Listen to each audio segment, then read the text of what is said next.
Hey, you guys. Whoa, the light. Hey, everyone. Okay, hopefully I managed to do that in a way that didn't loop my audio at the beginning. And hopefully you can see me okay. I think my camera is a bit blurry. Sorry. Try and fix it. Cool. How are we going?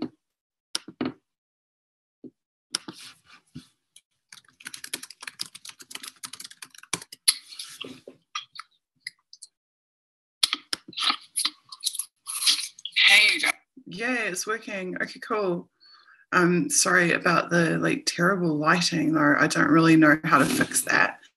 I'm trying to be a little bit quiet considering it's yet again exactly 20 past 4. I guess I should start scheduling this for 20 past 4 rather than 4 o'clock.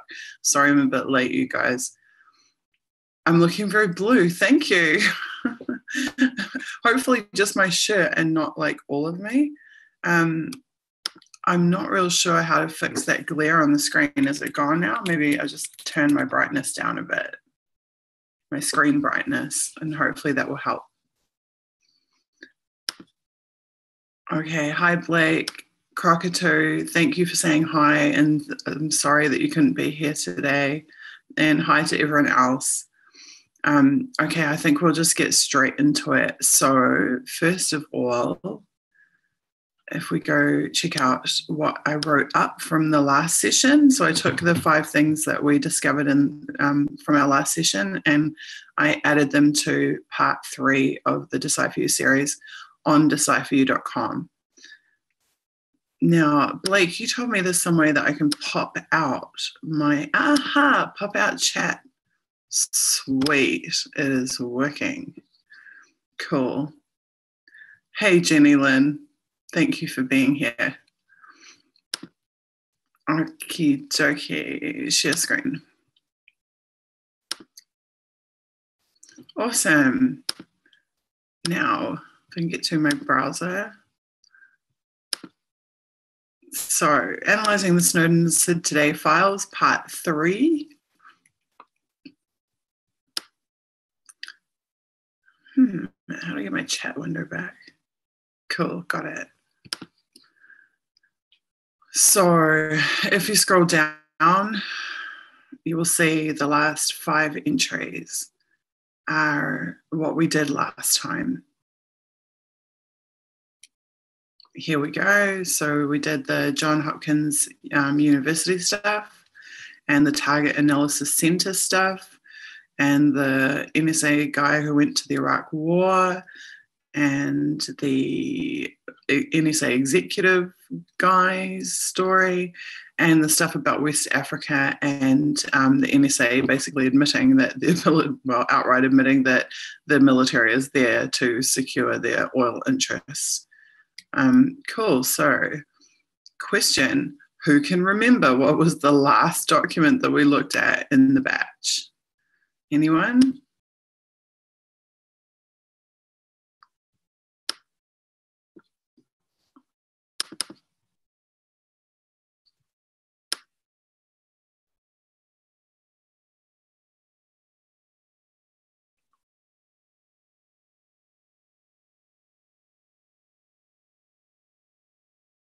Just scrolling through Yakima, we did that.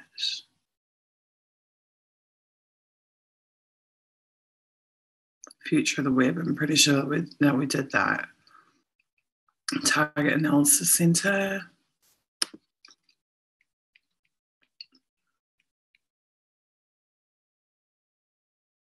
Town meeting, we did that. Okay, let's check chat and see if someone knows the answer.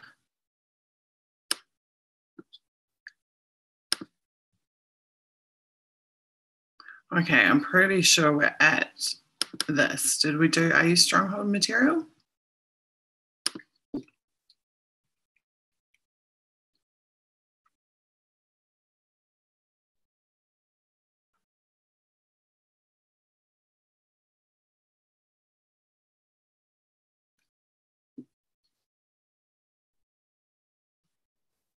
Okay, there's nothing relevant there that I can see.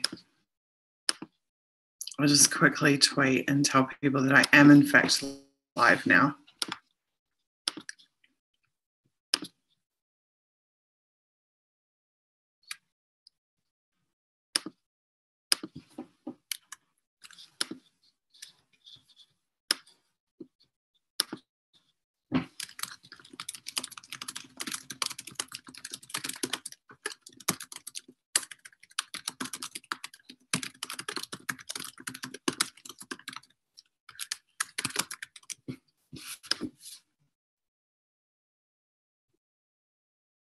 Cool.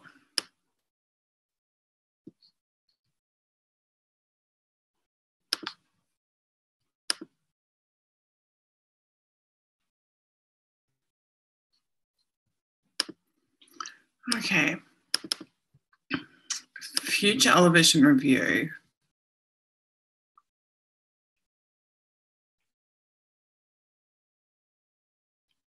Just receiving files for promotion.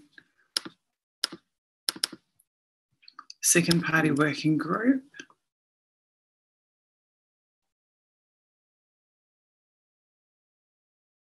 Aha, the Five Eyes business vision.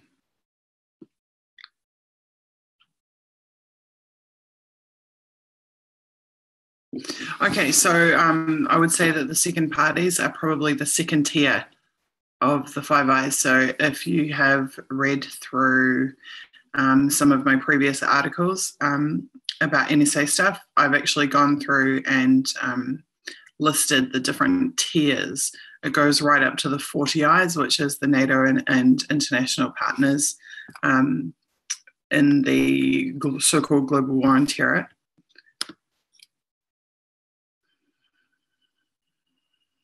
So IN is intelligence needs.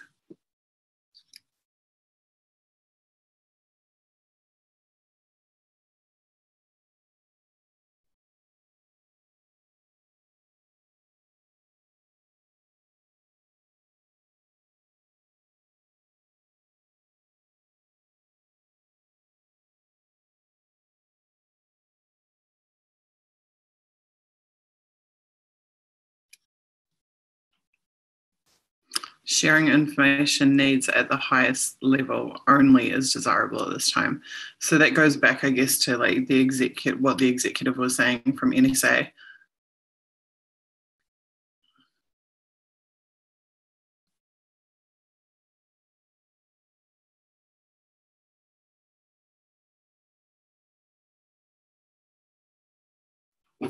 And is segregating that by so-called customer. And they have service conferences for them. I would love to see the Five Eye business vision briefing, but I'm pretty sure it does not exist in the SIDToday files. SIDToday files. It would be a separate document. But that would definitely be on my wish list for one for the Interceptor release. Okay, I'll just make a little note about that.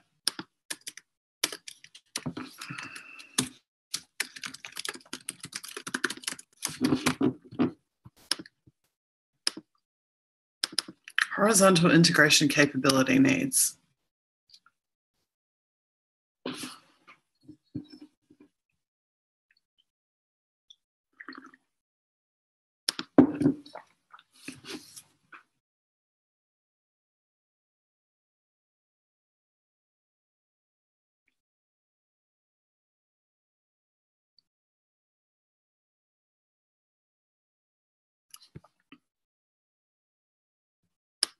Fiscal year 2006.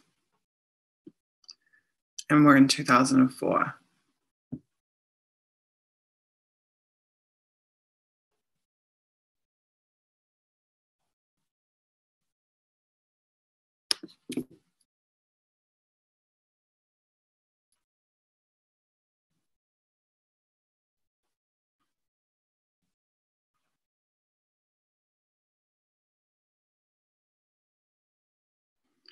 Okay, so that's just pretty standard strategic operational planning. from what I can tell. I don't see anything particularly interesting there.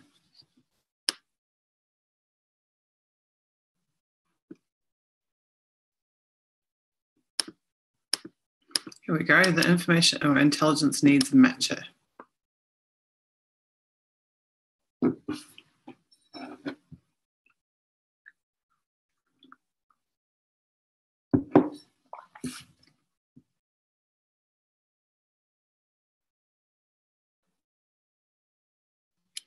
Essential elements of information, EEI.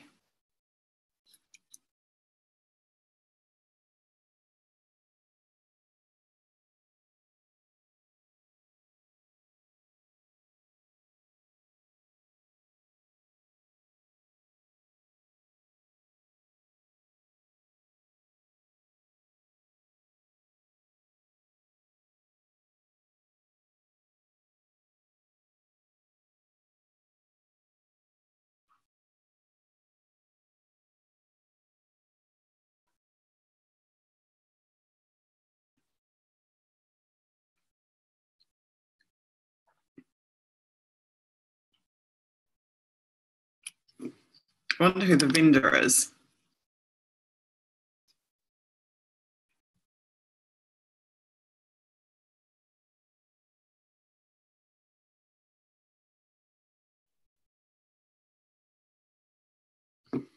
Okay.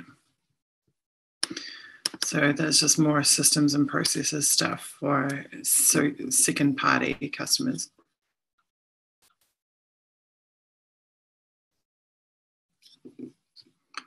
More HR stuff.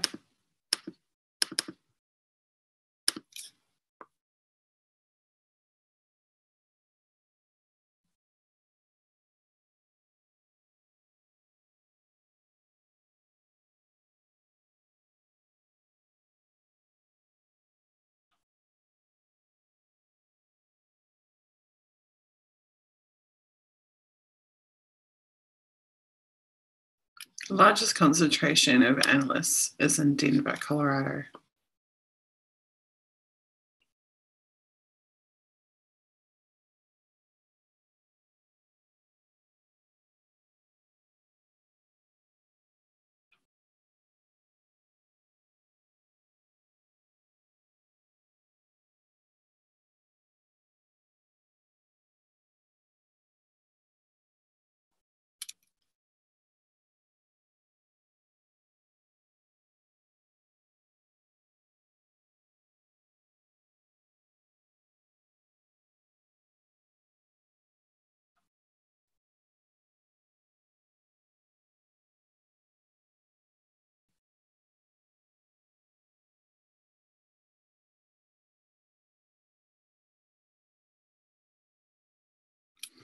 Okay.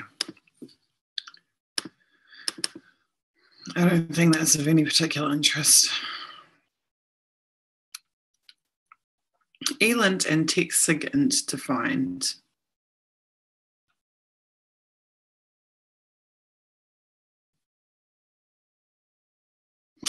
ELINT is electronic intelligence.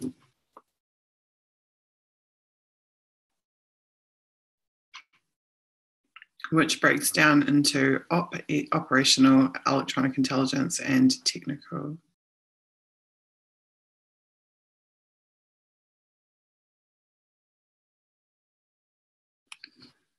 A threat emitter's location.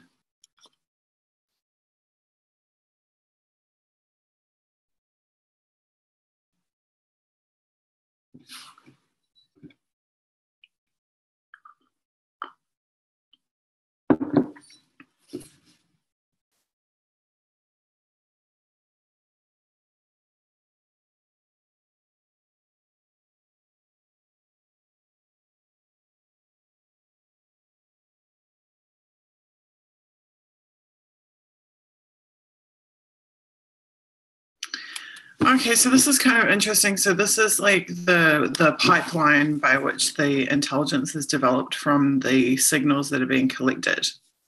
So they analyze the signals from the device, and then they turn that into, they refine it into intelligence that is useful for from an operational perspective.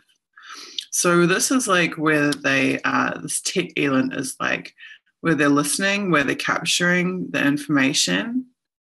And this op element is where they're acting on the information, where they're actually taking some action as a result of what they've learned from it.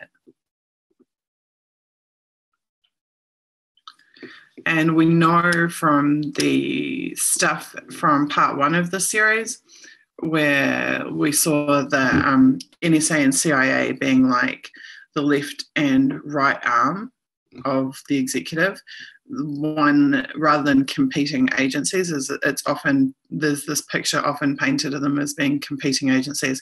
Actually, they're not. The NSA is collecting the data and the CIA is acting on the data. So this tech element is going to be like primarily the realm of the NSA. And the op element is going to be, well, they say military, but in many cases, I would say that this will be the realm of the CIA. So this is the NSA collecting the data, and this is the CIA or whatever other military agency acting on it. And this, where they say, also the tech work is required in order for the military services to build sophisticated threat warning receivers. Threat warning receivers. To me, that says where they've analysed the technical intelligence and they have established like the patterns of the target, and they want to write algorithms where they can receive warnings that are triggered on certain events, like X person meets with Y person in Z location will trigger, a message to whoever the hell, which could in turn trigger an operation. I'm trying to think of like a domestic surveillance comparison in New Zealand. You see this with the asset tracking companies, like this type of thing happens in the private surveillance realm and not just in the state surveillance realm, or sometimes is interoperable between the two. But this is a similar type of thing. Like in my documentary, I talk about asset tracking was meant to be like, tracking the diamond necklace that goes to the fashion show. Well, if the beacon, if the receiver, the GPS tracker that's with that $1 million diamond necklace, shows that now it has left the fashion show and is heading to like the wharf or the docks or something where it's like the opposite direction where it's supposed to go, then that action would trigger a warning back through the system, which would tell the receiver to take, order some operational action as a result of that information. Unfortunately, it's not just diamond necklaces that they are tracking. They are tracking people as opposed to just stuff.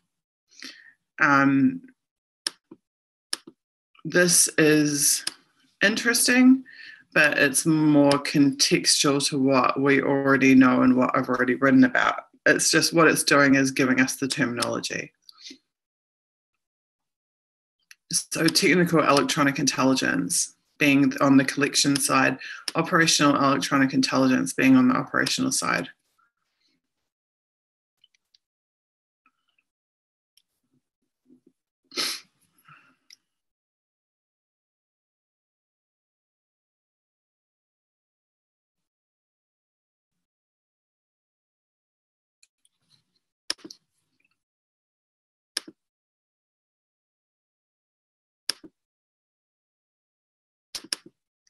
Freedman presentation, the new face of war. Rand Corp.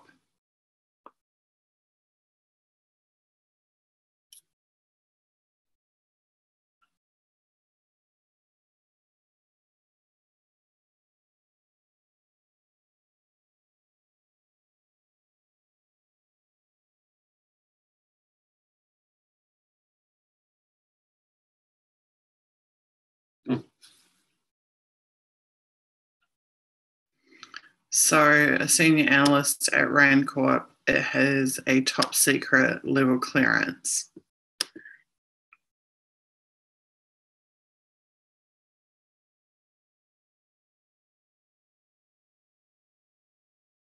Interesting that you like have to be cleared to that level in order to attend, but that they're then videotaping the session. One would wonder like what precautions they're taking around their videoing it. Okay, so this guy, the lecturer Berkowitz, says that there are 4 key dynamics to new warfare: asymmetric threats, which is an often abused term, which can mean a variety of things: advanced information technology, short decision cycles, and network organization. Okay.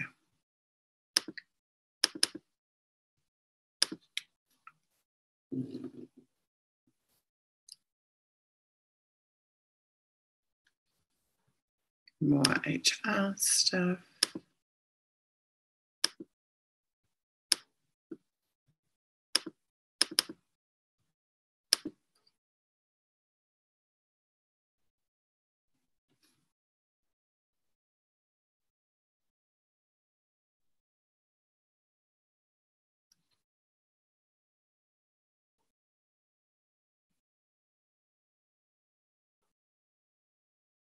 Interesting. They were using VHS tape.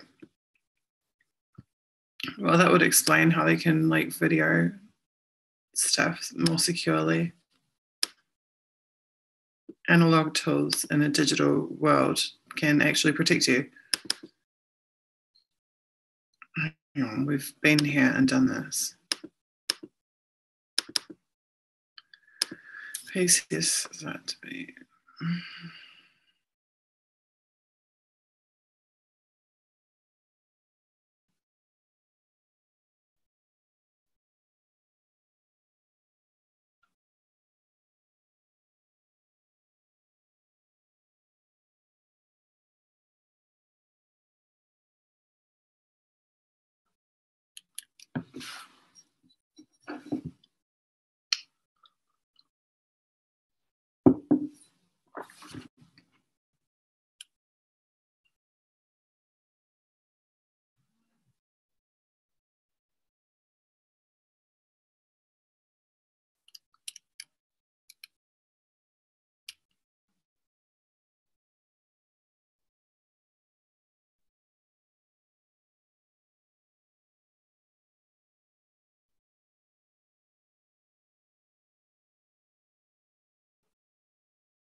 Wow.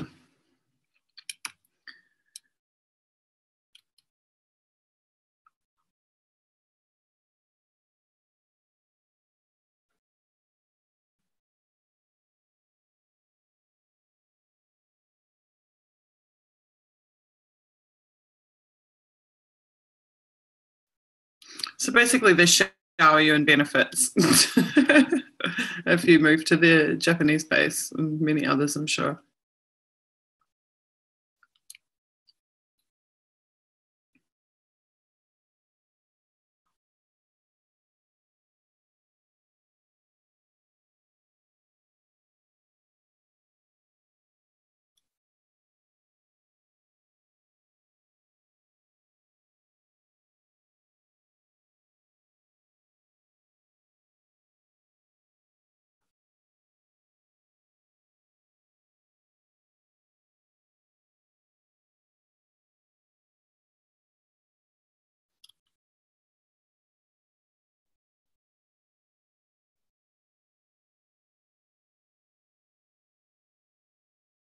Right, but then you have to be basically available 24/7.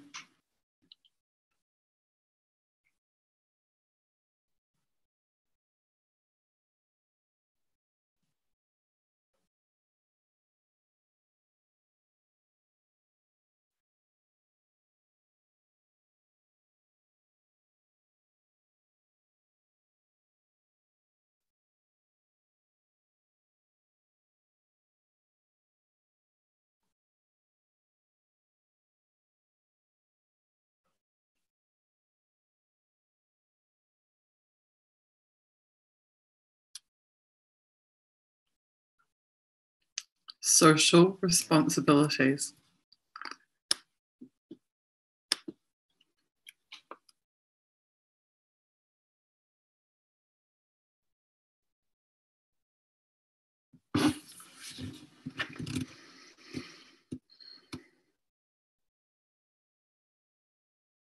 You have to be okay with air pollution. Nice.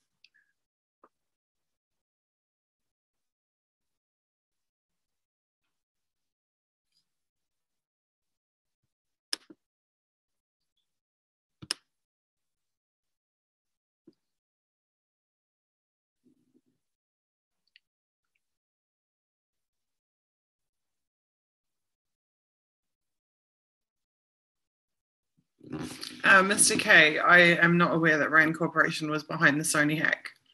Links about that would be pretty cool.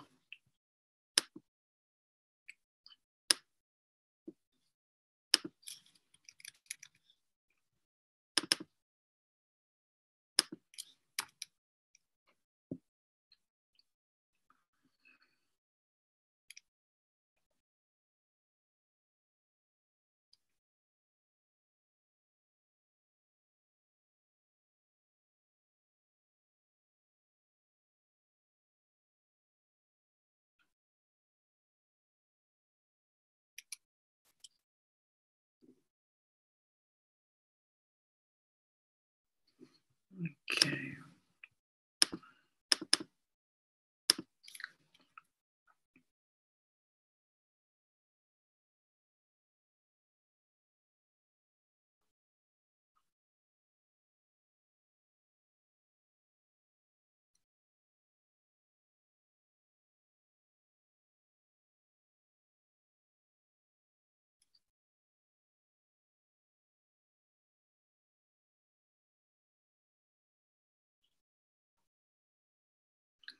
Geospatial Agency provides accurate and timely expert analysis of worldwide gravity, satellite and positional information, including imagery and mapping control for navigation, safety, intelligence, positioning, and targeting in support of national security objectives. This is interesting. From experience, it's not something that we'll be writing up, but from experience, where they can't have a ground presence, where it is more difficult for them to have a human intelligence presence, they use satellites. They really do use satellites for intelligence. Sometimes visibly. Excuse me.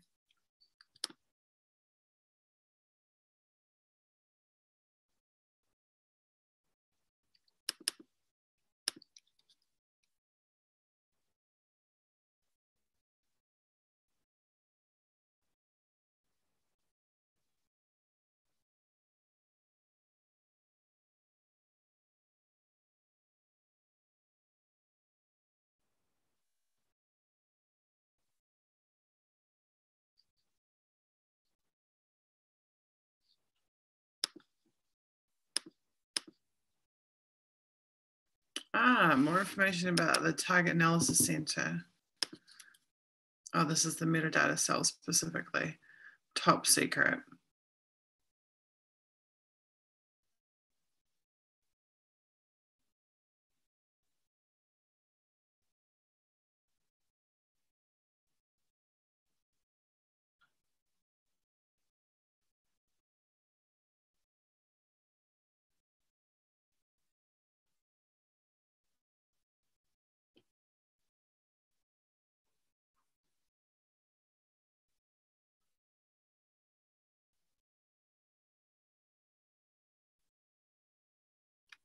Community of interest searches, as opposed to person of interest. Community of interest. I'm wondering how that ties in with the class warrants that we've seen implemented in New Zealand by GCSB.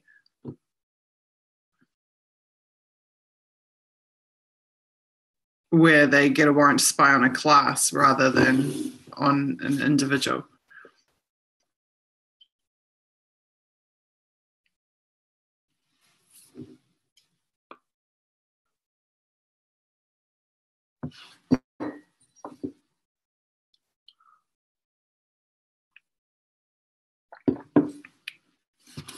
Interesting that they name Saudi Arabia in that.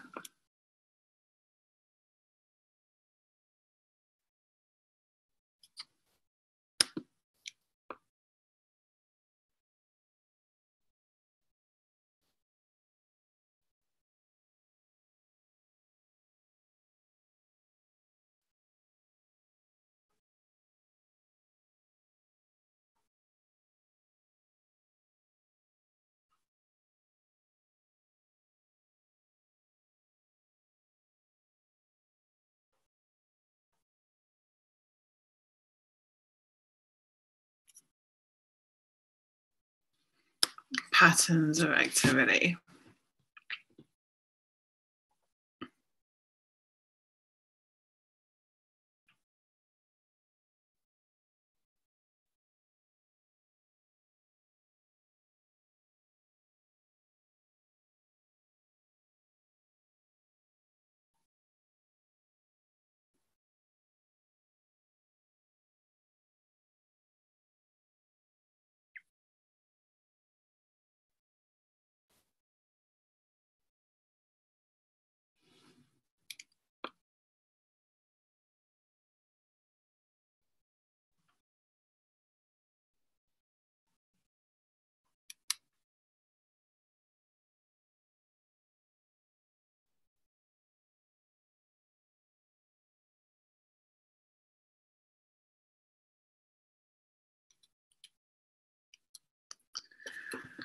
Over 3,000 analysts of the telephony suite.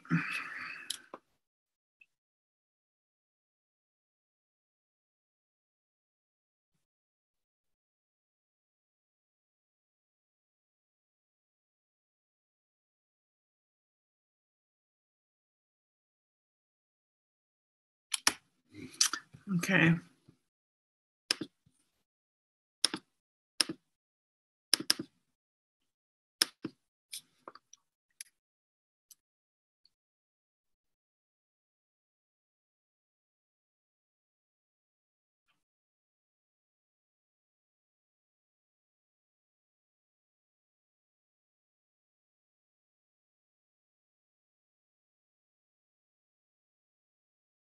Oh God, so it's basically a CRM. Customer Information Needs Response Integrated Process Team, also known as customer service.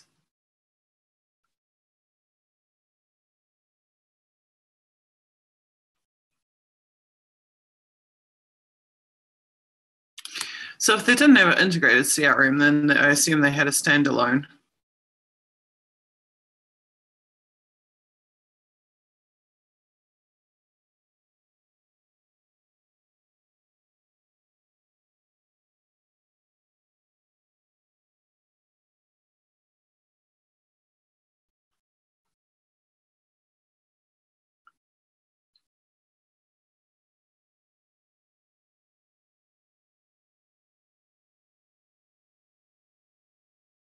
Okay, so they wanted it to be an interactive portal, customer portal.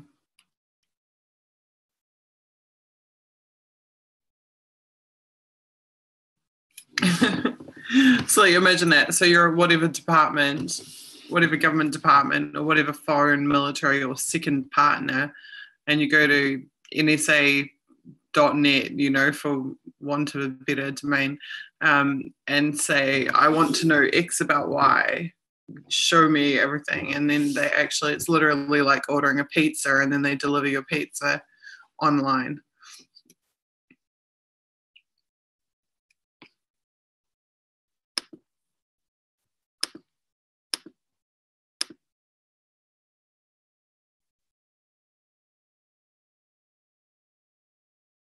Jenny, you have me on the big screen. You sound like Nick. Nick had me on 4K and there's like this giant me in his lounge room. I'm not sure. Oh, the screen is very blurry. Really? The problem is, like, for me in Zoom, it looks really clear. It looks really, really, really clear.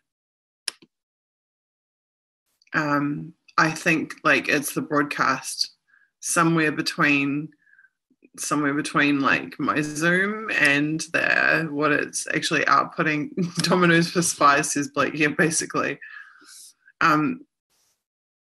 Somehow like the YouTube is downgraded. I don't, maybe like my settings are wrong or something. I don't know. I'm pretty sure my Zoom is in HD. Definitely is in HD. It's legible. Okay, cool.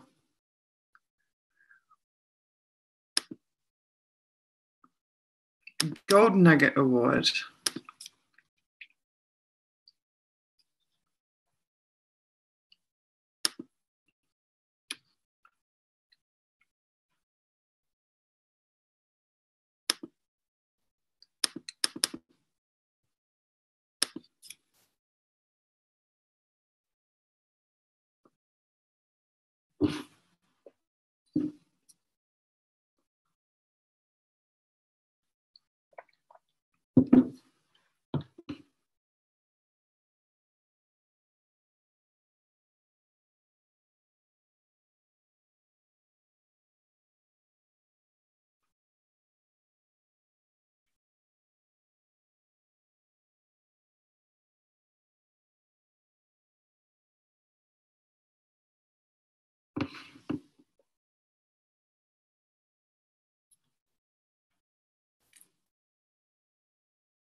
And the selection of a prime development contractor, Booz Allen Hamilton.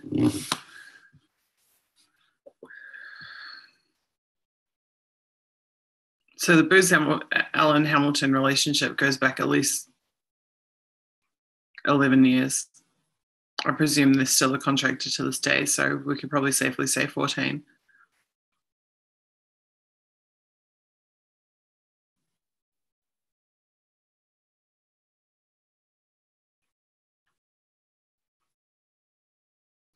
Are you guys familiar with the website electrospaces.net? It's where I've referenced it quite a bit in the past, specifically around Five Eyes.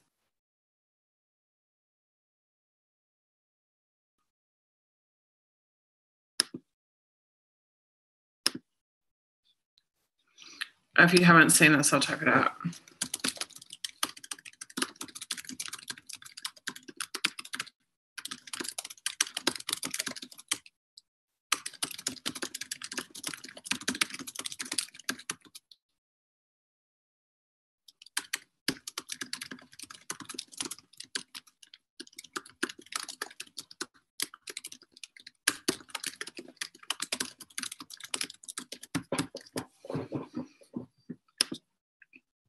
Okay.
We was talking about data visualizations. Here.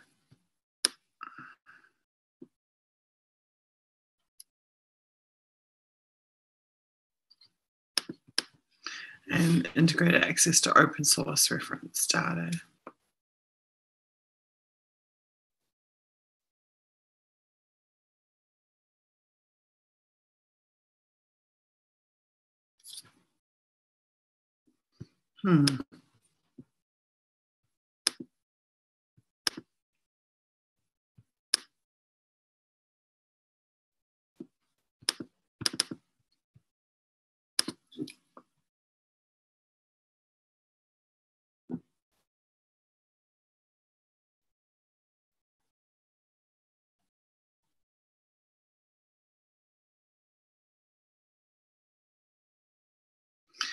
All right.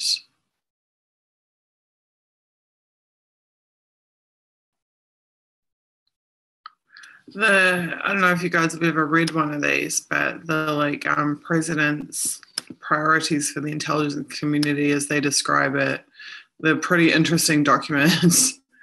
Very interesting documents.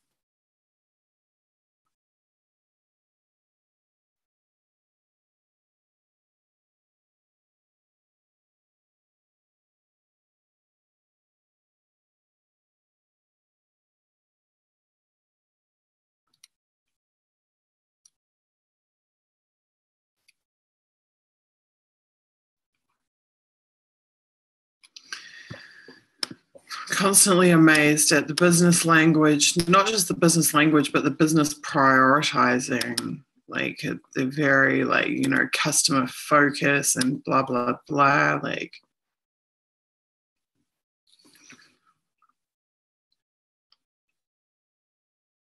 Actually, what something we don't know a lot about yet is what their customers are paying them.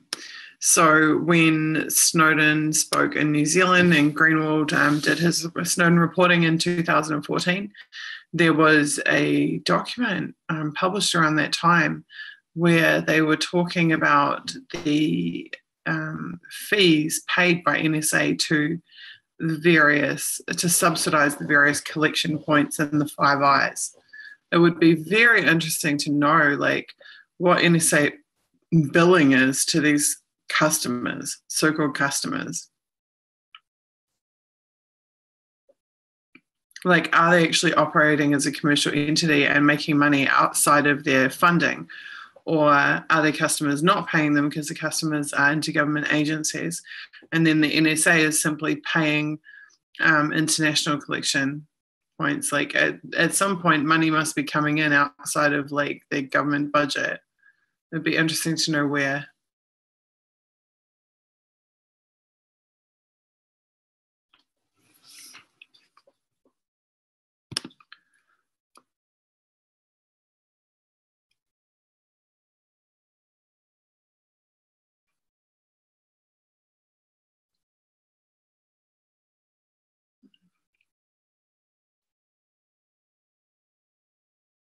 Sensitive weather intelligence.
I don't think it is geoengineering, because that would be our DoD or something, not NSA. NSA is not the right agency for that. But this idea of sensitive weather intelligence is quite interesting, because you would think that, like, you know, it would be like the geospatial agency or the, like, satellite people, or the, like, even like some like climate like group or something. You'd think that some other area of the US government would be providing that. In New Zealand, we have NIWA or something like that. You wouldn't expect it to be within NSA.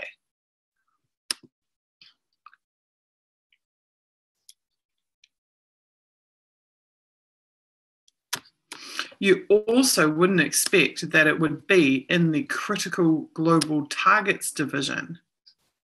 So this is the division that he was meeting with and learning about their three missions, the three missions of that division, one of which is the sensitive weather branch. So what the hell is sensitive weather intelligence?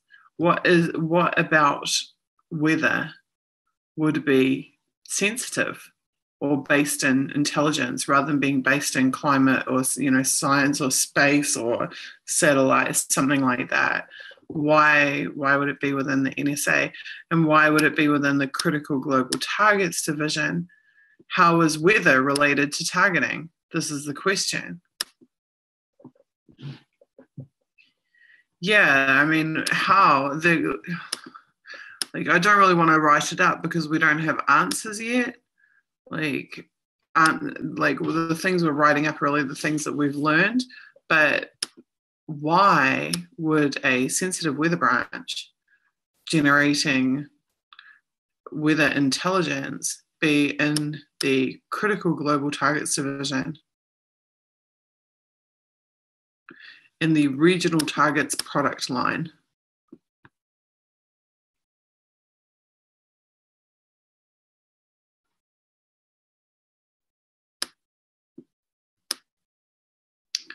Regional Targets, Signals Intelligence, Development, international organizations, and sensitive weather. Like, you know, it's like I'm hearing the, like, one of these things just doesn't belong here song in my head.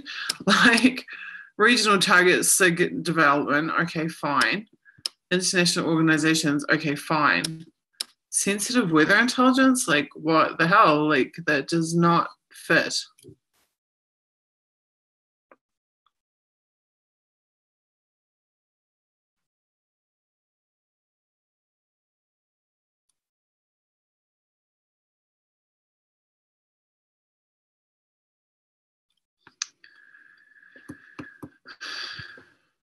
The discussions included the division of effort to do TCOM research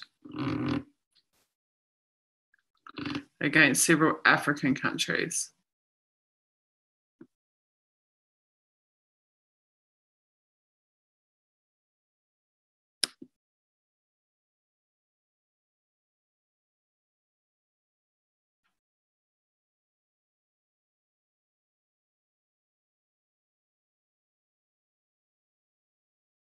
Why is it sensitive, Garden Gnome?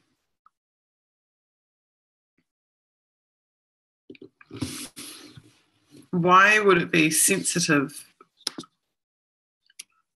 What are they? Sensitive weather intelligence. What exactly about weather intelligence is sensitive? Like, what are they able to know about the weather that a weather forecaster or NIWA or some climate or, like, scientific organization monitoring weather patterns wouldn't know? What information would they be controlling? Oh, I'm sure there's some reason. Like, I totally agree. I'm just probing. Sensitive weather branch, like, to me it almost sounds like it's some kind of euphemism.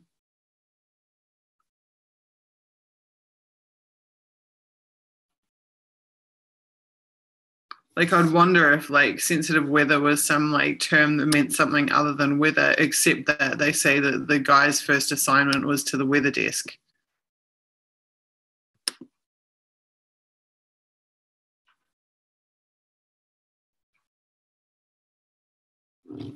Yeah, radar would.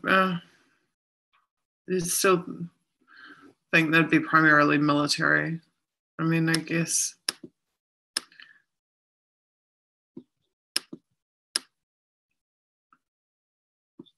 Sensitive weather intelligence, sensitive weather branch. I'm going to add that to my list because that's just strange.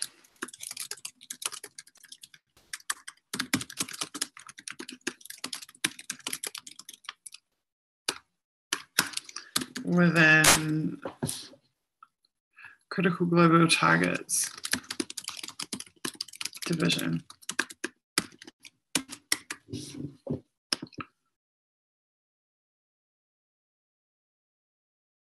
In the regional targets product line.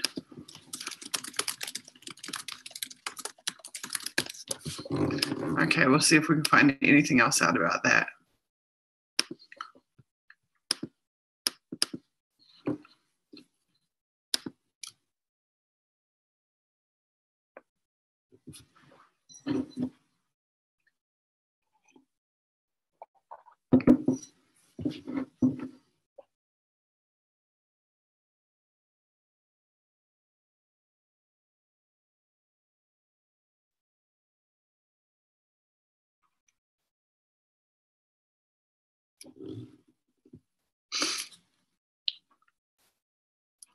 There you go, on the subject of weather.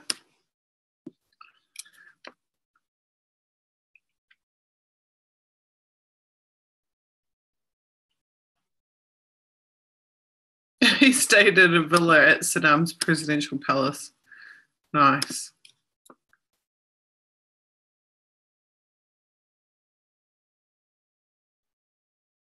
Of course, because that's where Bremer set up shop.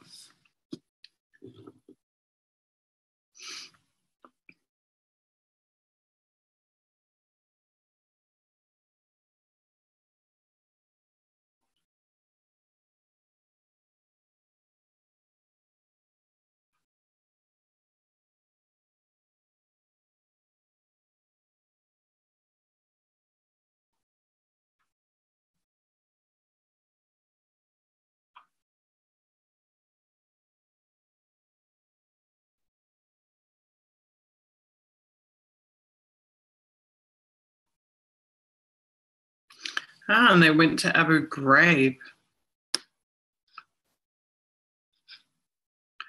Interesting. What was the date of the Abu Ghraib scandal, guys?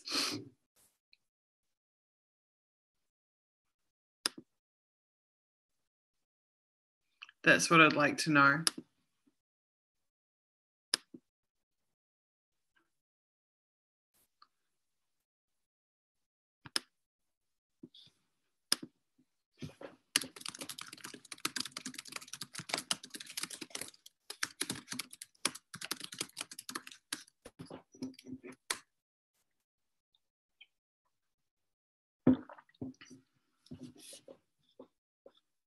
Yeah, that's a good supposition, Garden Gnome. Like possibly that sensitive weather intelligence is because they're using instruments that are classified or are not available in the standard scientific or commercial sphere.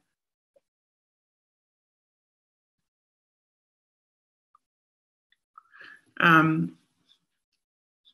be interested to know, like, this reference is very interesting, this Abu Ghraib, to him, this guy actually having visited Abu Ghraib, specifically talked about interrogations at Abu Ghraib and how they can provide leads for signal intelligence. And they also visited one of Saddam's torture chambers.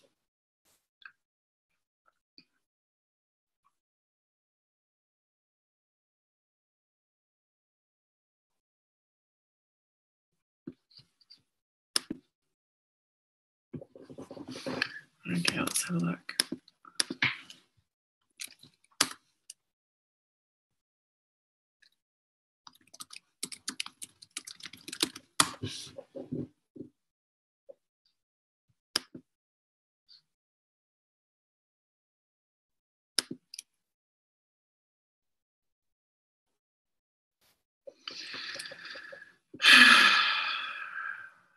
Deep sigh for this. You guys probably can't see that very well. April 2004. Okay, and when is this document?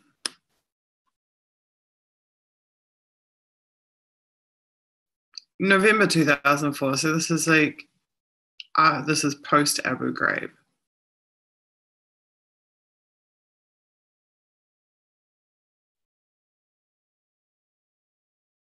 Okay.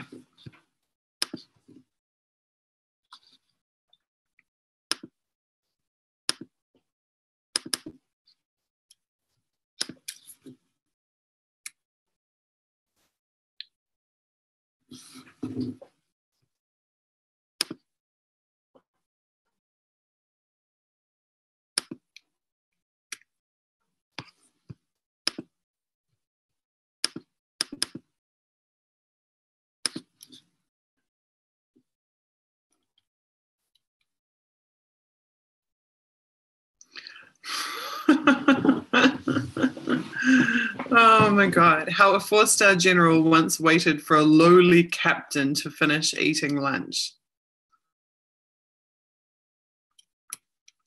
Front page of the New York Times, I'm sure.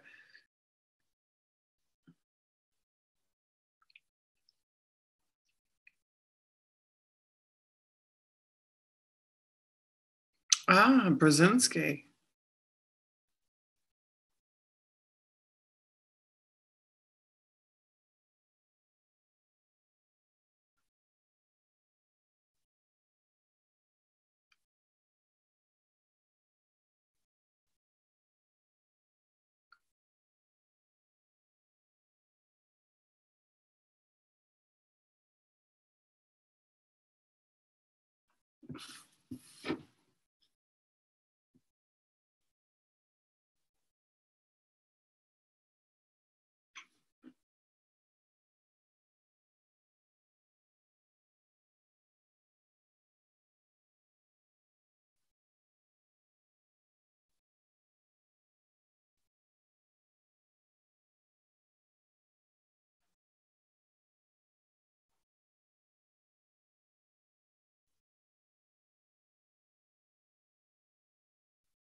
I cannot believe that is even a story. Oh my God, I want like 3 minutes of my life back that I just spent reading that.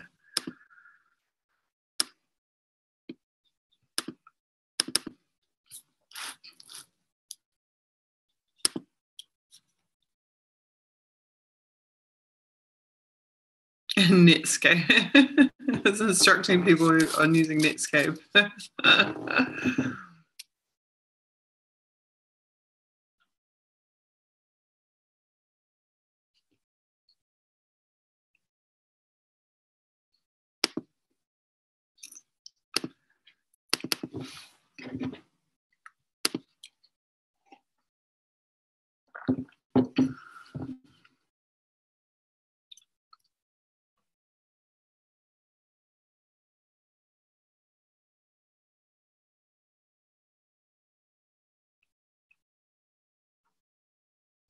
Okay, this is very interesting. Very, very, very, very interesting. So I was watching FBI ex-assistant director of the FBI drone on this freaking keynote speech this week. And he made a specific point of saying the US doesn't spy for economic reasons. The US only spies for security reasons and only spies on terrorists, et cetera, et cetera. This is something that you hear them claim over and over again. They've claimed this in New Zealand as well, that they don't spy for economic reasons, that they just spy for security reasons. And then, of course, we discovered that, in fact, the New Zealand's NSA, the GCSB, had used X-Keyscore to search up information on competitors to Tim Grosser, our ex-trade minister's application for like the head of the World Trade Organization. So they had, in fact, in New Zealand, been spying on other, foreign diplomats and even allies, spying on our allies for economic reasons, for trade reasons. Sure enough, in our last session that we did here, we saw in the West Africa stuff that the NSA openly admitted that there were economic reasons that they were in West Africa and that the military was there to support those reasons.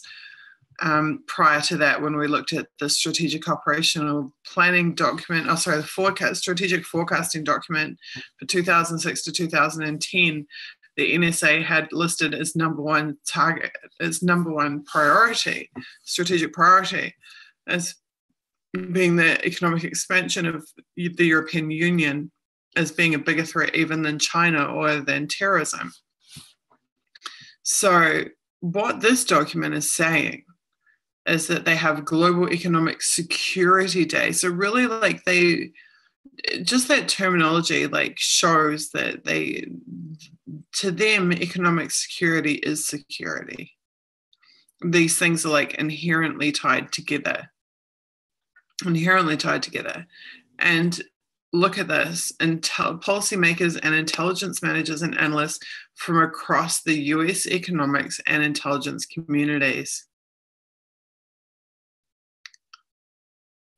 enhance network across the economics community and the intelligence ranks to ultimately strengthen economic security here and around the globe. So this is just like case in point evidence, as if we didn't have enough already, that spying is all about economics. Spying is all about money. Spying isn't about terrorism. It's not about stopping wars. It's about facilitating wars. It's about continuing wars. But primarily, first and foremost, above counterterrorism or any international geopolitical competition, it is about economics.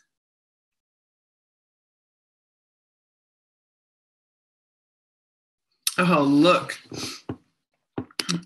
It is open to all blue badge employees who work economics-related issues. So they're openly saying that like a subsection of their workforce is tasked with working economics-related issues.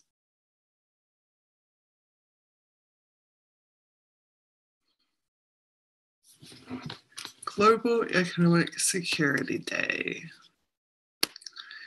Okay.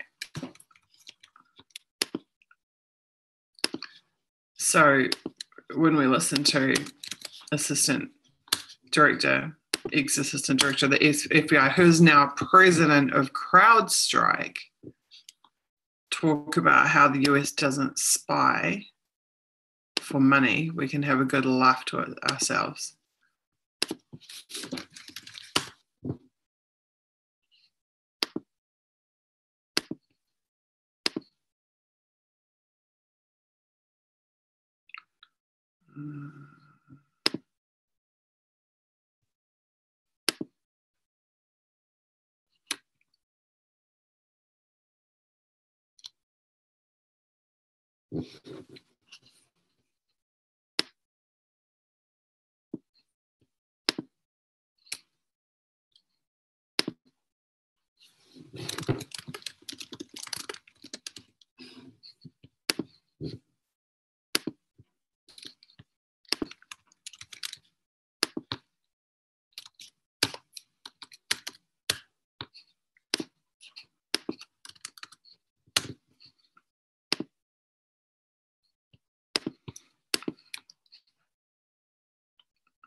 Interagency understanding. Enhanced networking.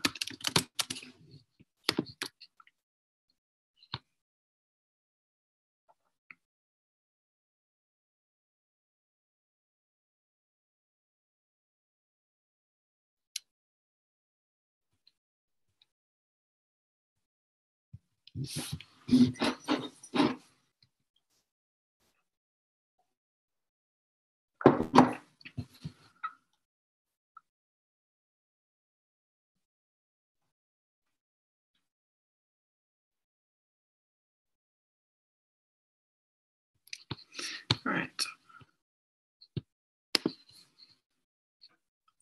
Okay, this is useful.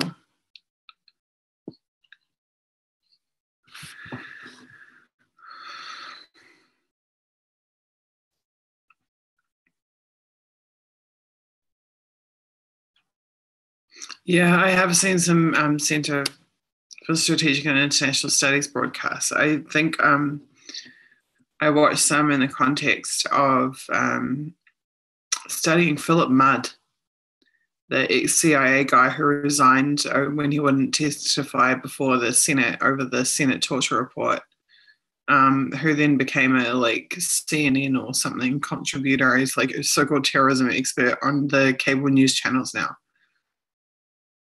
It's pretty nauseating stuff, to be honest with you. I grit my teeth. I find it very hard to listen to that. I study it for journalistic purposes, but I find it very difficult to listen to. It's like spending my entire Saturday listening to FBI keynote speeches. It was a painful experience.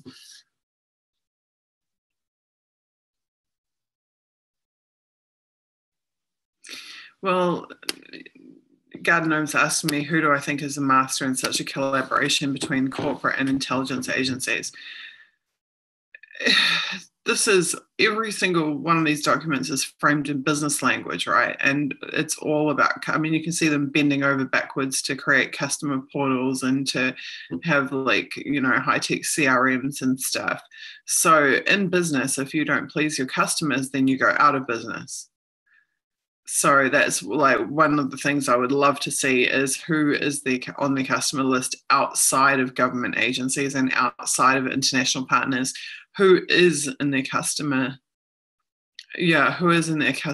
list that is, because I mean, we've talked a lot in the anti-spy bill events and meetings about the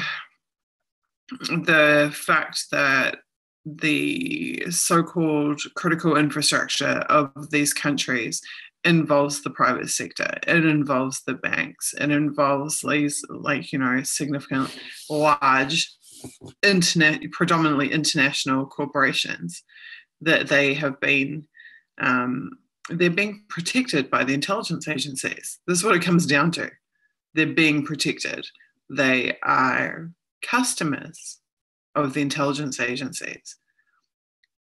I would like to see some more in these documents about that. I haven't yet.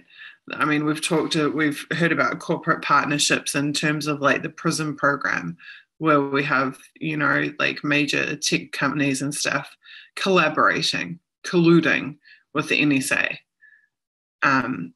But we don't know very much about who's in the customer sphere of the NSA outside of the military and outside of the government in the private sector. But yeah, you're completely right that obviously the master in such a collaboration is the customers, and is only limited by the policymakers. And the policymakers, as we know, are elected because of financial contributions from undoubtedly those same corporate customers.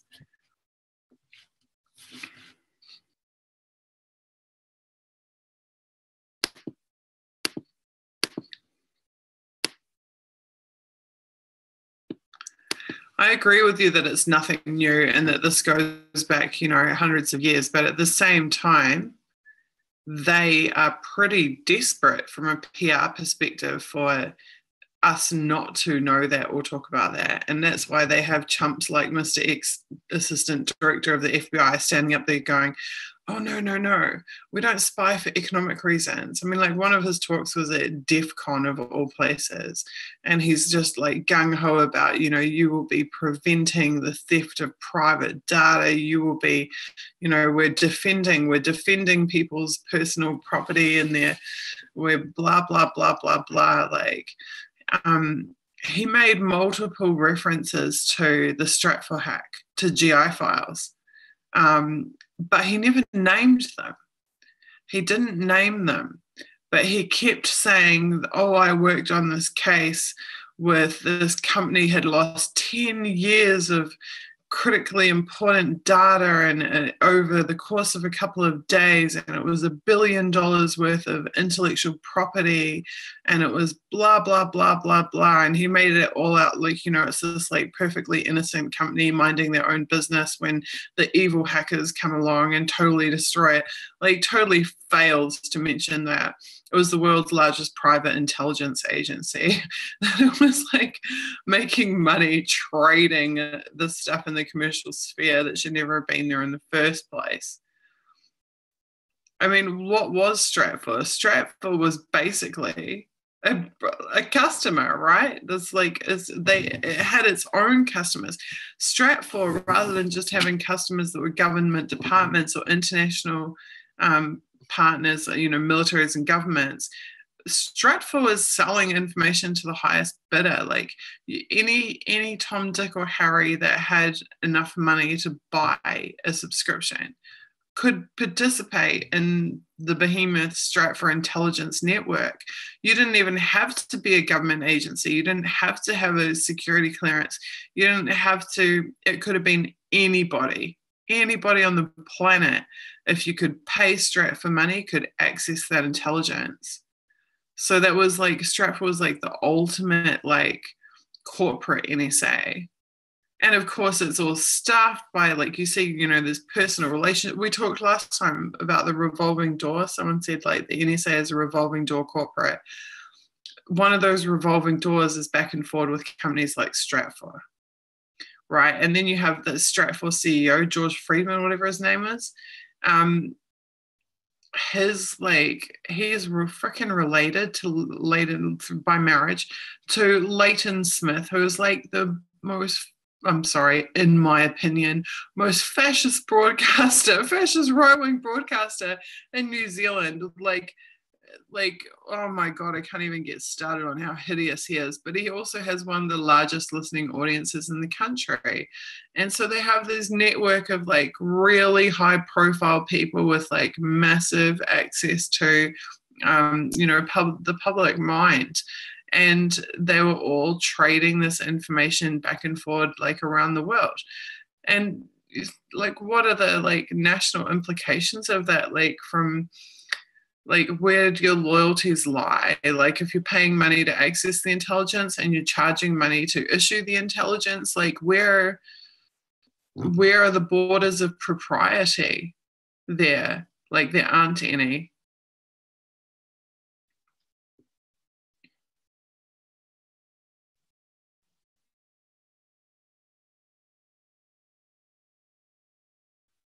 I'm not really getting where you're going with that, Gardner.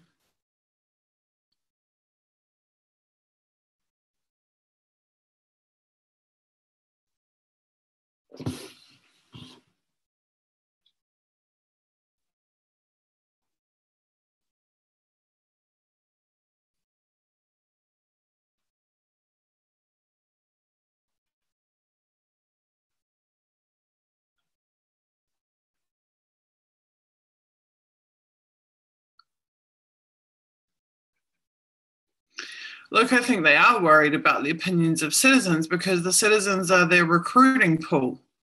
That's where they are recruiting. Sorry, Garden, just for the record, Gardner has said he doesn't think they're worried about the opinions of the citizens. I think they are, because when they go and talk at DEF CON and they're giving a recruitment that's like part of a recruitment drive. They have all the recruiters there for the different agencies and they want staff. And to get qualified staff, they need to suck up to people in the IT industry. They have no choice. They need to convince them to come and work for the agency. At the beginning of the ex-FBI assistant director guy's DEF CON talk, for the first like 3 or 4 minutes of his talk, he literally plays a video of the hostage rescue team from the FBI like busting down doors to save lives and busting into an airplane to save hostages. And like, it's this whole big like theater. Like if you join the FBI, you'll be saving people's lives. If you join the, and then he let slip it was all training exercise afterwards because they never done bloody damn thing like that. But it's like, this is the framework. This is the framework that they're pushing their propaganda in, is like, we are going to save the day. It's like a full-on action movie, like the whole like 9 yards, right?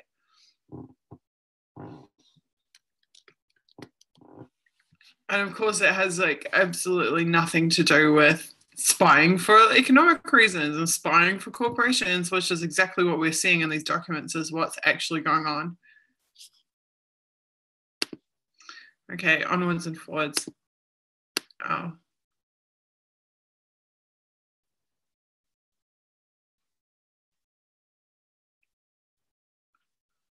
Okay, so you're saying during the end of the Cold War, the intelligence paradigm changed. You don't think that there was this... my assumption is that there was always back channels, intelligence back channels between corporations and between government, but that what there wasn't was the like wide scale, like private, like the subcontractors and the privatization of spying functions.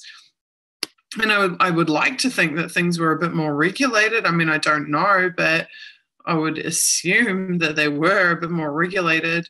Now we have like, mercenary armies, and we have like mercenary intelligence agencies, which is what Stratfor was, et cetera, et cetera.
Aha. This is so good. I love how they have like separate documents giving more details about this target analyst center stuff, because for me, target analysis center stuff, because for me, this is extremely fascinating. Extremely fascinating.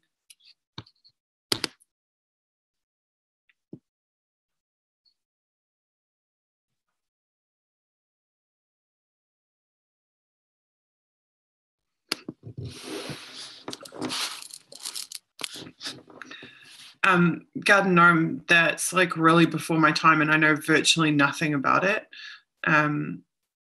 There's like a big, because the thing is, like, unfortunately, I'm not a Nikki Haga or someone who has like 30 years experience writing about this stuff.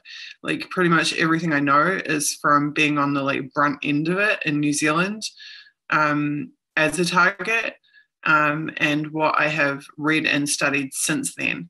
So like in the world of like understanding intelligence and how it works, I consider myself a total noob. Like there are other people who think that I have like some level of expertise. I personally don't think that at all, because I've only been like had any contact with any of this information like the last 5 years. So I really don't have a clue. I know very, very little about the fall of the Soviet Union. I know some of what I've learned here from like, in terms of like about the repression, pre-fall of the Soviet Union, I've actually I've been to the Gulag Museum. I've been and visited various places and learned about the history, but I know very little about how intelligence worked during that time. I mean, other than the generalizations that everyone was spied on, which I take to be similar to, the German experience.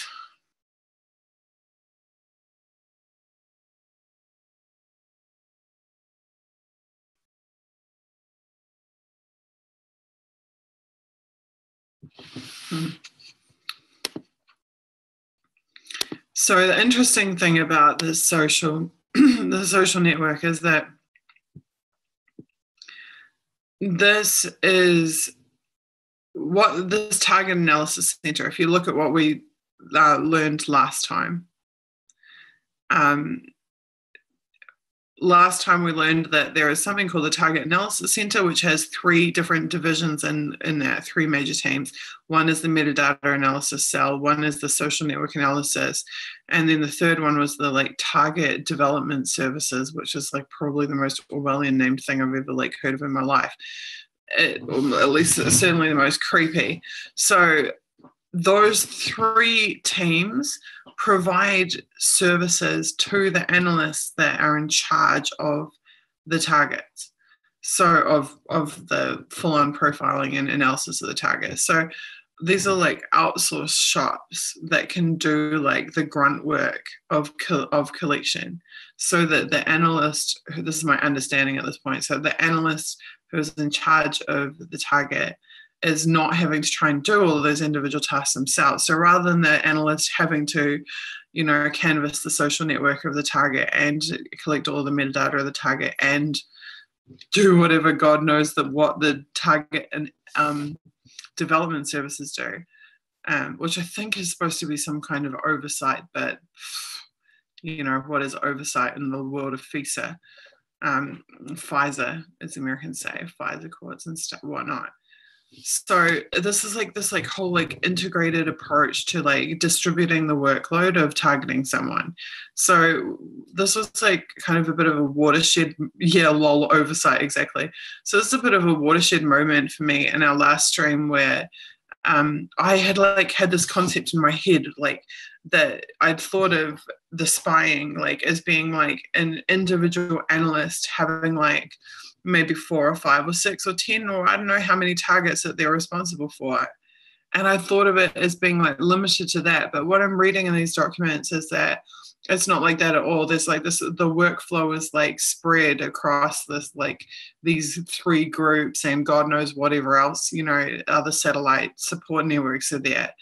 And that together they collectively through this chain, each of them producing a little piece of the target's life, the social network or the metadata or the blah, blah, blah, blah, blah.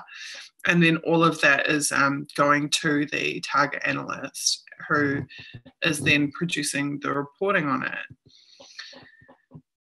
That's my current understanding, which means, what that means is that actually rather than there being one analyst and having a bunch of targets, there's actually a bunch of analysts sharing that same target, but just different aspects of the targeting. All right, here we go. Social network analysis is an analytic approach that uses sociology, graph theory, and statistics to characterize the structure and behavior of networks and individuals.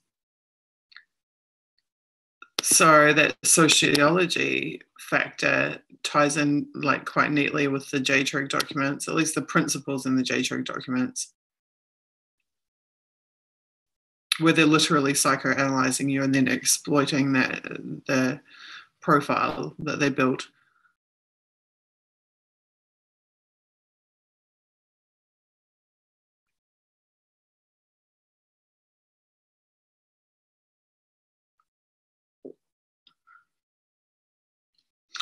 See, so this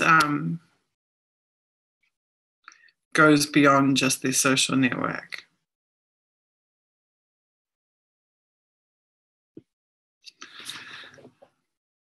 This is all of their social interactions in their life. This is not just Like we think of a social network as being Twitter or Facebook. This is way beyond that.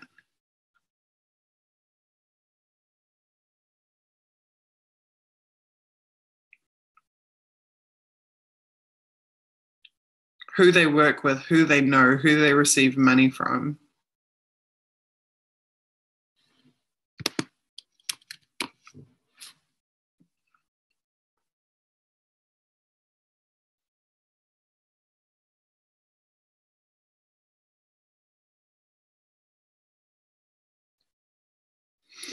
Potentially highlights exploitable weaknesses.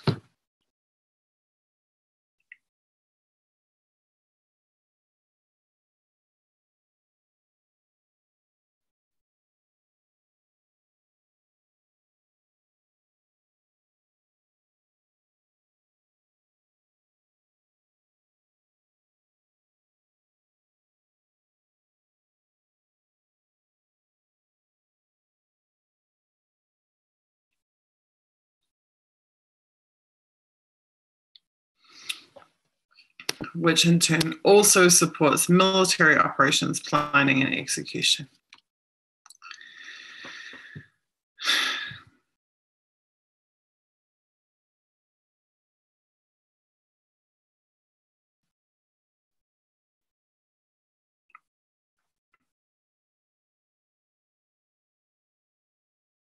Ha! Foreign Information Operations Threat Division.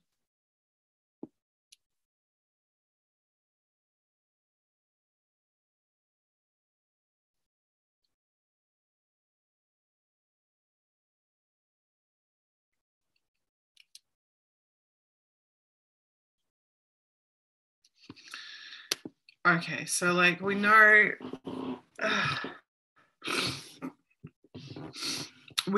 that economics, that they're spying for economic reasons.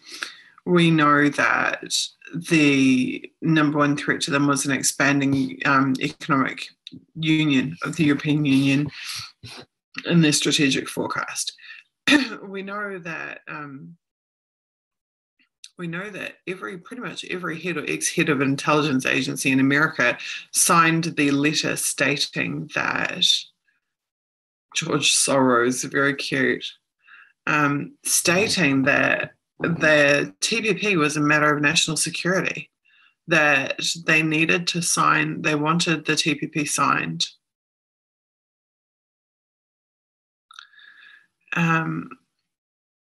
Which means that people who were heavily associated with the movements to stop the TPP, TTIP, and TISA agreements were economic threats, were threats to the economic security. So it was very interesting in New Zealand, because in New Zealand, the government actually named the New Zealand movement against the TPP no way.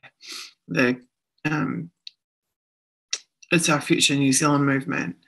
They named us threats to national security, which we found like fucking ridiculous, quite frankly. But they did actually label us threats to national security. And all we were doing is just having marches saying we didn't want them to sign the TPP. Like, that was it. Like, but they actually named us threats to national security, which has massive implications, legal implications, because once they brand you that, they are invoking terrorist legislation and all of the pro-spying legislation and related things. So, like, you notice here in this document, they're like, here's an example of a social networking targeting that we did. It was on Mujahideen, a Khalq terrorist group in Iraq. Right, well, they might use that as their example. But in the meantime, we know that they are concerned with economics and spying, and that, in the modern day scenario, that wouldn't be XYZ terrorist group from Iraq. That would be ABC anti-TPP activism group from New Zealand or wherever else in the world. And that the members of that activism group are having their organizations, attributes, relations, metadata, social interactions illuminated by the Social Network Analysis Work Centre at the NSA to assess the scope, complexity, and structure of their networks and the roles that those individuals play within them. Dr. Jane Kelsey, who New Zealanders wanted to vote New Zealander of the Year, who was the primary researcher and organizer of the movement against the TPP in New Zealand, will be having her, you know, who she works with, who she knows, who she receives money from, match. And of course, this violates pretty much every democratic principle in existence, the Bill of Rights, and not to mention United Nations Declaration on Human Rights. But that is the kind of shit that we're dealing with, is this. And this goes way beyond anything that we knew about before. So when Snowden talks about these programs, and he tends to talk about this, like, specific purposes of specific programs, or the, and what's the word I'm looking for? Or the information flows between them. But this is the most highly specified information that I've ever seen or heard or found about precisely the targeting processes of the NSA. This whole target analysis center and the breakdown to the 3 teams and everything else like this. I actually almost want to start like graphing it and actually make some like workflow diagrams of it and show like the different groups that are in the NSA that are involved in it. Like we knew about like JTRIG, which is like the most evil of the evil, but there's predominantly GCHQ, right, in the UK. Whereas this is NSA targeting processes. This is getting very close to the type of information that I would be very interested in, which is to get a real picture, a good picture of precisely what the hell it is that they're doing to people. Because they're not doing it to Muhammad whoever in Iraq, they're doing it to Suzie Dawson, solo mother in Beach Haven, in Auckland, in New Zealand, and God knows who else. God knows who else.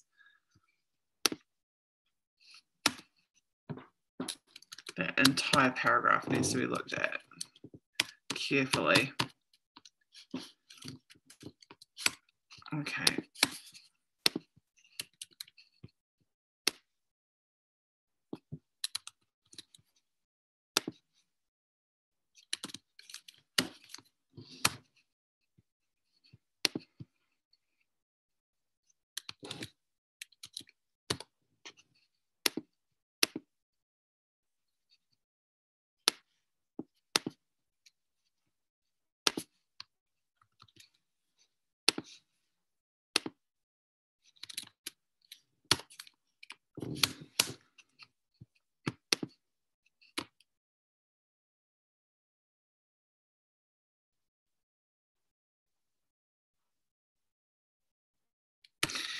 So, like, the other thing I keep seeing in my mind is there is a user training video for the hacking team software, the software that they use to physically compromise your device. I mean, they access it remotely usually, but they implant it remotely, they exploit it remotely, and they collect all the information from your device.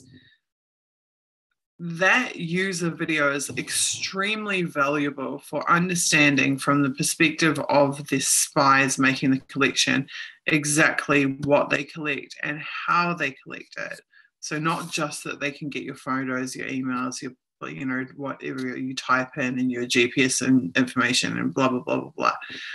But you can actually see screen by screen, like how it's collected, how it's organized, and the views that they can get, and some really specific stuff like as well, like you know, where they can set like that it will screenshot every X seconds or that things like this.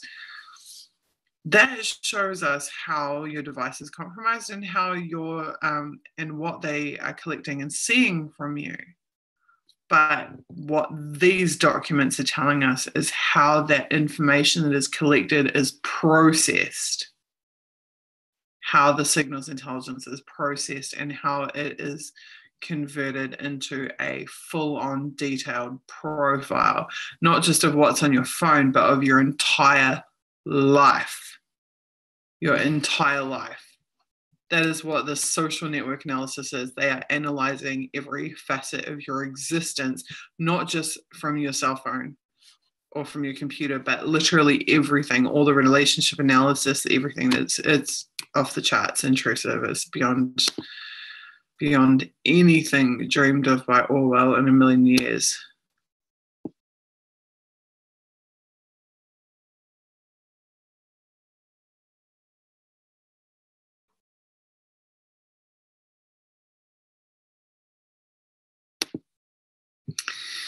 Right.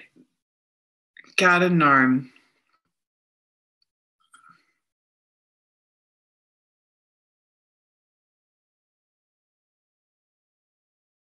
Everyone is a target, you say. Right. So the New Zealand media this year, they like every week they had a different line that they ran against me. At one point it was, you only care about this because you're on a personal vendetta against the spies because they spied on you. And my response to them was, mass surveillance means that they're spying on everyone. I am not the sole target of the intelligence agencies. They are collecting on everybody by default. So you're completely correct about that. Everyone is a target. And you're absolutely right. Like that question, who determines the importance of the targets, is what Garden Gnome is asking. And that is a bloody good question. That is a good question. Because at some point we have got to start isolating who is making these decisions. Who is having solo mum from the suburb activists targeted by fucking intelligence agencies? Like the imbalance of power is just, it's like, I can't even describe how big the balance of power, the difference between the balance of power of like a fucking international spy agency and like a solo mum from the suburbs. And the idea that anybody would think that it is appropriate under any circumstances whatsoever to turn a military infrastructure against an unarmed civilian, like, is off the charts. So who is doing it? It's a really, really, really good question. Is it the customers that are nominating the targets? Because that's what it appears to be. It appears to be that the GCSB in New Zealand, we know of 88 targets, there could be thousands, but there were at least 88 targets that they passed to the NSA. So it seems... Okay, so Garden Gnome is saying that AI sorts and prioritizes it in the initial stages. I'm considering the implications of this. So I've talked in the past about how I could see the screen. I could actually see the precise moment at which my old desktop computer was being remotely accessed, because the remote access would literally trigger a screen blinker at the point that the connection was made. When I was writing an article on Occupy Savvy, like this was really early on, I typed, for some reason, I typed the words like arms deal or something. The second that I typed it, it was instant screen blink, like instant remote connection. So at that point, it was a keyword trigger. And the collection, that it was the keywords, it was the fact that I was typing that phrase that triggered the collection. Later on, me turning on my computer was enough to literally would trigger a remote connection from boot. But there was a time at which it was definitely being triggered by keyword. So is that what you mean in terms of the AI? So then the AI, sends an alert that this person is talking about arms dealing. I mean, never mind that this person is a journalist and like doing like valid reporting, but is that what you mean by AI? Or do you mean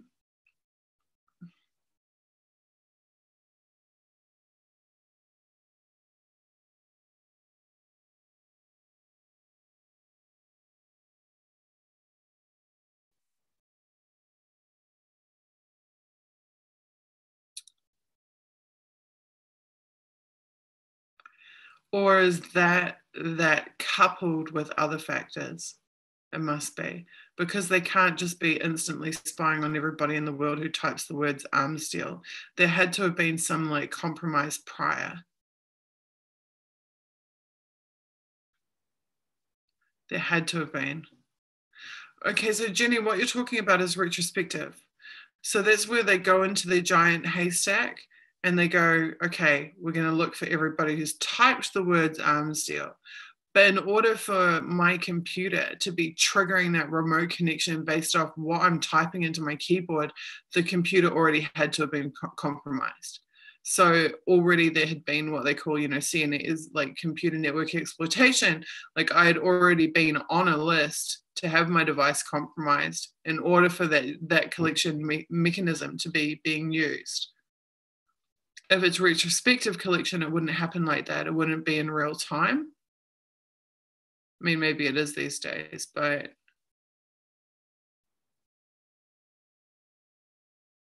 yeah, that's what I was trying to say before about like it couldn't solely be that. It would have to be a number of factors, right? Like known activists and or like whatever, but the targeting had to have come before that monitoring. I wouldn't have been targeted as a result of the monitoring. I've been monitored as a result of the targeting.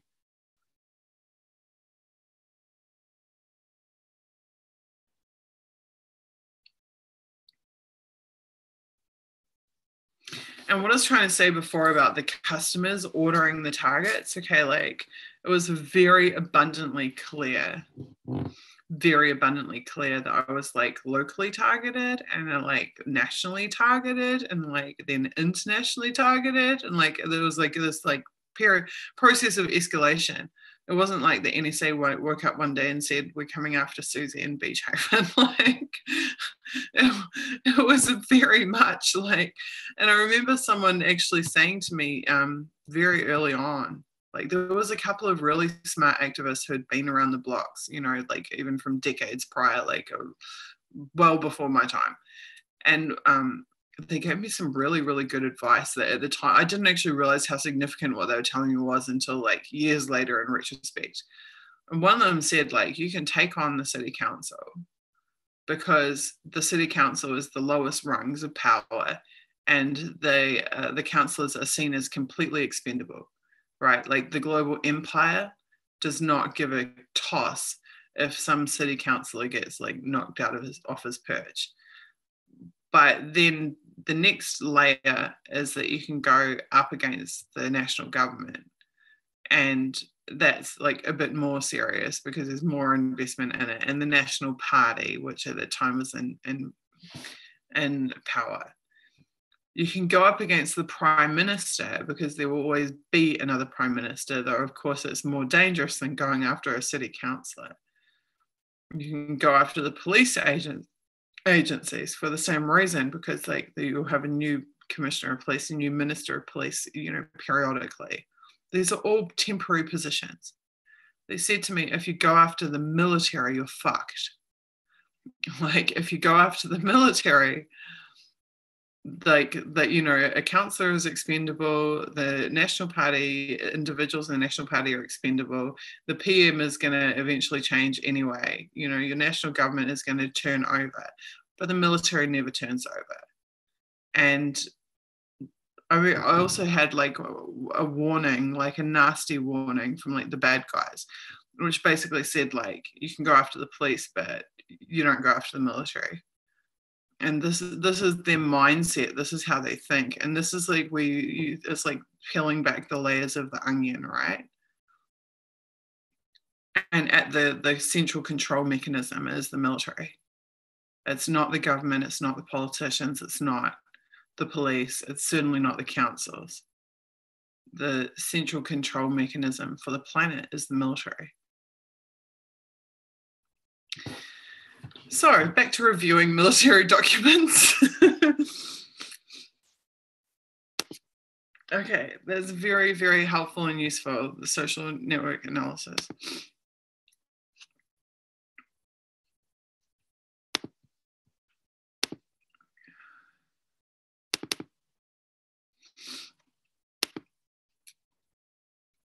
Excuse me, guys, like I have a dropping nose. I think it's like the heat here. Okay.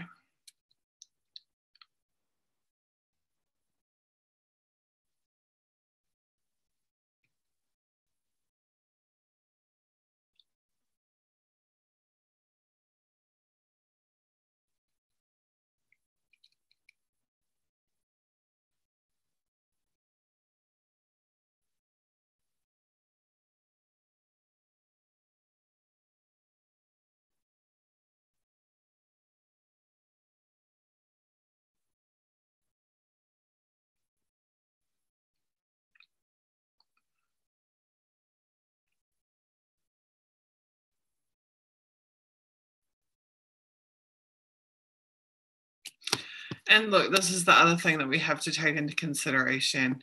Like they call it discovering new targets, but when you have the privatization of spying, it becomes a money factor, right? Like you have to expand the pool of targets so that you can expand your entire pyramid scheme, which is really what these intelligence agencies are. It becomes profitable to constantly grow the target base, which will in turn lower the entry barrier for becoming a target.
Okay, guys, I'm gonna have to get a cup of tea because I have itchy throat and runny nose.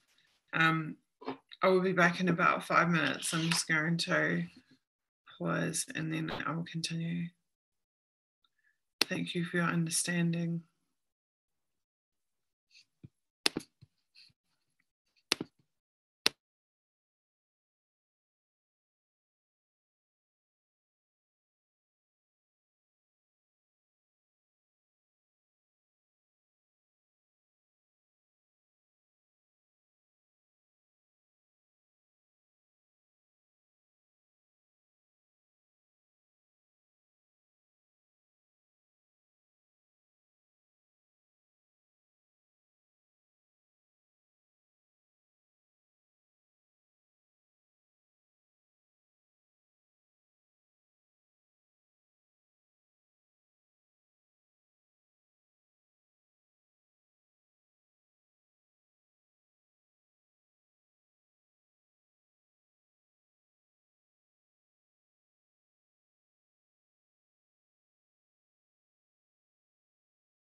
Okay, guys, I'm back. Thank you for waiting for me. I have my tea and my, what Americans would call ramen. Okay, in the hope that chicken broth will help me cope here. I see also we've been going for like 2 hours, so I'm probably going to wrap this up relatively soon, but let's try for like another 10 documents first. I don't have much to write up today yet, actually. Only like 2 more things. But still, we've done well out of this batch already. Okay, so yeah, they see some cocaine.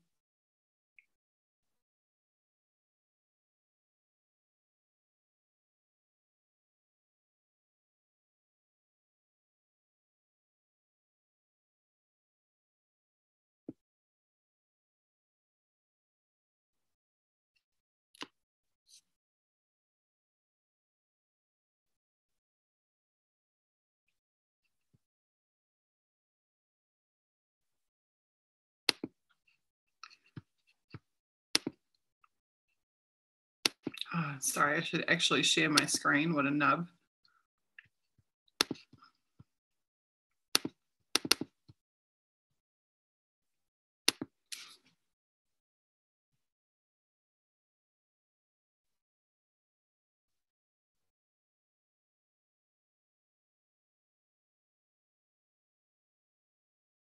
Protocols for sending email. Oh, God. How to set up a signature file. Click Microsoft Outlook help.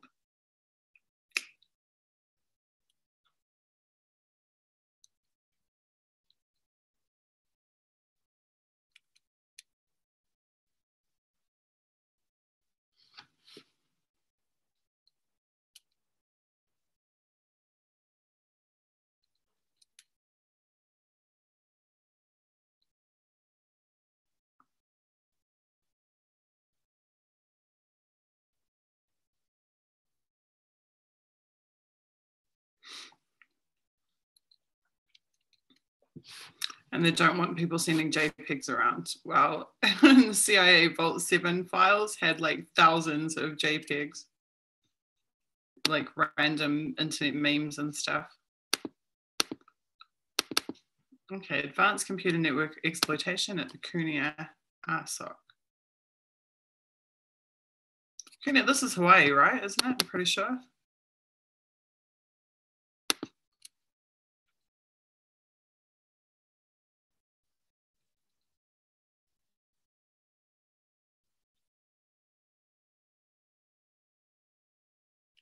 And there's the tailored access operations group.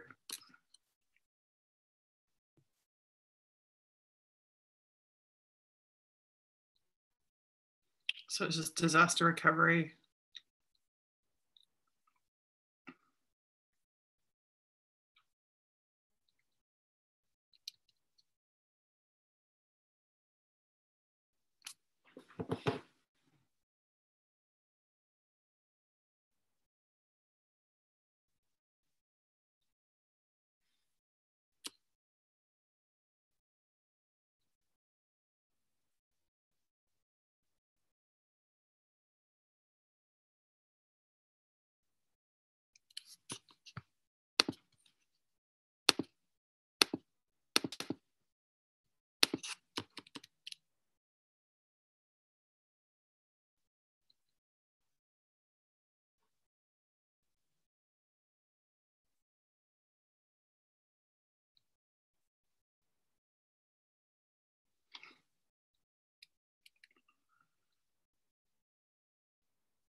And the NSA is delving into proprietary software yet again.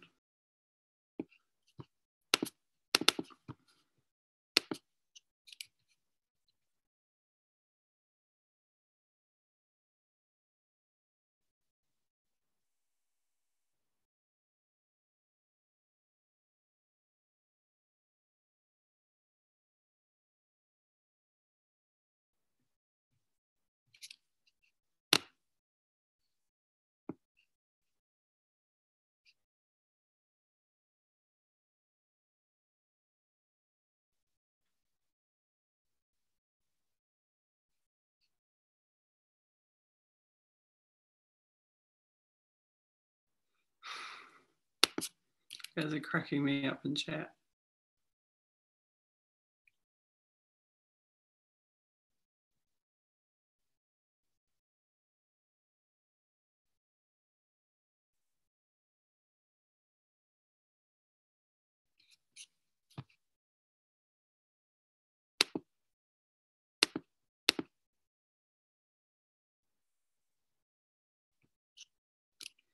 Okay, I'm just going to have a quick skim through the rest.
The jumbled pet password guessing team.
There was a substantial percentage of these documents that seem to do little more than to justify the existence of the management class in NSA, to reassure people that their bosses actually do something for a job.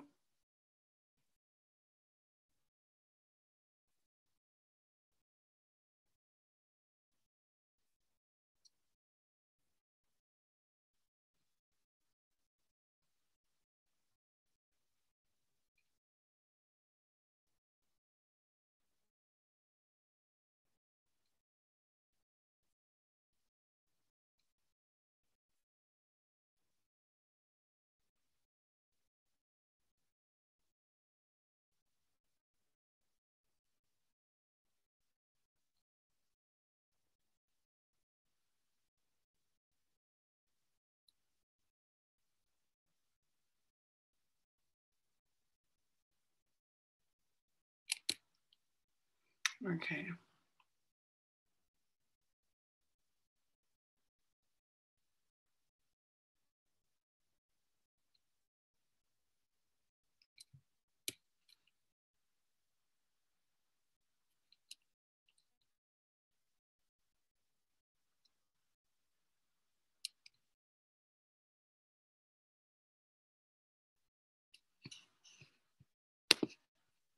Okay, guys. I think that's it for tonight. At some point before the next stream, I will write up our findings from today and add them to the part 3 article. What is it now? It's Tuesday now here. Probably Thursday night, I would say, would be the next stream. Are there any questions you guys want to ask me before I go?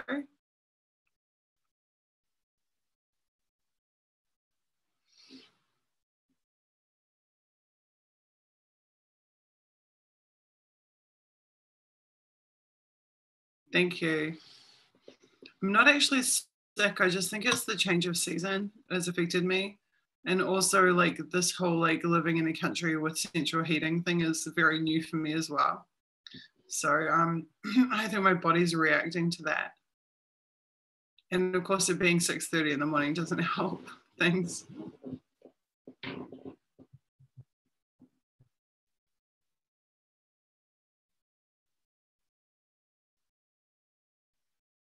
Yeah, if you type my name in YouTube, there should be plenty to keep you occupied. Cool. Anyone else want to say anything or ask anything?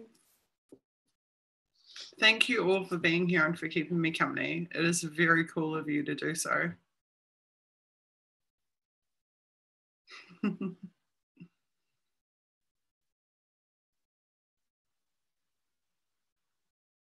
Okay, have a good night, you guys. Thank you for being here, and I'll see you a bit later in the week. Okay. Night, night.